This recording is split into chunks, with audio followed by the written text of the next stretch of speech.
নমস্কার, আমি স্বপন। নিউজ নয়া ভারতে আপনাদের সকলকে স্বাগত।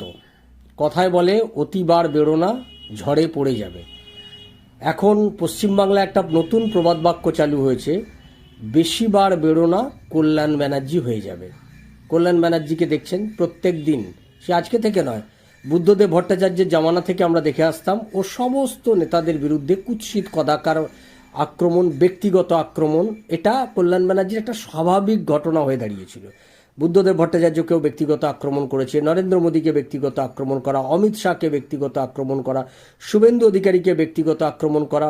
কল্যাণ ব্যানার্জির হাত থেকে, ব্যক্তিগত আক্রমণের হাত থেকে রক্ষা পেয়েছে এরকম কোনো নেতা বলা যায় না। প্রত্যেক নেতাই ওকে ক্ষমা ঘেন্না করে দিয়েছে। সবাই বলেছে এটা মাতাল চাতাল, ওর কথার কম গুরুত্ব দেওয়াই ভালো, ওর টিআরপি বাড়ানোর জন্য এই সমস্ত কাজ করছে বলে সবাই ছাড় দিয়েছে। কিন্তু সব জায়গায় যে একই রকম নয় সেটা এবার টের পেয়েছে কল্যাণ। এবার সে রাজ্যপালকে বলেছে যে রাজ্যপালের রাজভবনে নাকি বোমা টোমা অস্ত্রশস্ত্র সব মজুদ আছে। এটা বলার সঙ্গে সঙ্গে রাজ্যপাল কড়া অ্যাকশন নিয়েছে, পুলিশকে দিয়ে সমস্ত সার্চ করিয়েছে, করার পর বিয়ে করে দিয়েছেন। এরপরে যখন সেখান থেকে কিছুই মিলল না, তখন রাজ্যপাল এবার কল্যাণ ব্যানার্জির বিরুদ্ধে তিনি এফআইআর করলেন এবং বিএনএসএস এই ধারায় তিনি কল্যাণ ব্যানার্জির বিরুদ্ধে মামলা করেছেন। এবার কল্যাণ ব্যানার্জি ঠেলা বুঝেছে, যে বুঝতে পেরেছে যে ঠেলার নাম মধুসূদন।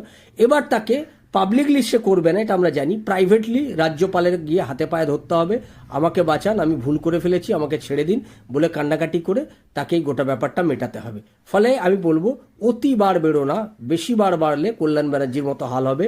সামনে দাঁড়িয়ে পাবলিকলি তুমি উল্টোপাল্টা বলবে, তারপরে তোমাকে প্রাইভেটলি গিয়ে রাজ্যপালের পা ধরতে হবে।